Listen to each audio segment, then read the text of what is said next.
பிஸ்மில்லாஹிர்ரஹ்மானிர்ரஹீம். அன்பான சகோதர சகோதரிகளே, அஸ்ஸலாமு அலைக்கும் வரஹ்மத்துல்லாஹி வபரகாத்துஹு. தூய்மை என்பது ஈமானின் பாதியாகும். ஆதாரம் முஸ்லிம். இஸ்லாம் தூய்மையை மிக முக்கியமானதாக கருதக்கூடியது.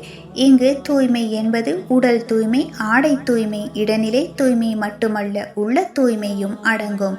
தூய்மையான ஒருவரே இறைவனுக்கு நெருக்கமாக இருப்பார்கள். நாம் தொழுகை செய்வதற்கும் அல்லாஹுவை நினைவுபடுத்துவதற்கும் தூய்மையான நிலை தேவையானதாகும். தூய்மை மார்க்கத்தின் ஒரு முக்கியமான பாகமாக நாம் எடுத்துக்கொள்ள வேண்டும். தூய்மையை பாழாக்கக்கூடிய வேலைகளில் ஈடுபடக்கூடாது. நற்பணிகள் நியதிகளின் பால்தான் அமையக்கூடியவை. ஆதாரம் முஸ்லிம். ஆதாரம் புகாரி. இரு மனிதர்கள் ஒரே காரியத்தை செய்யலாம். ஆனால் அவர்களின் உள்ள காரணம் மாறுபட்டிருந்தால் அவர்களின் செயல் மதிப்பீடும் மாறுபடும்.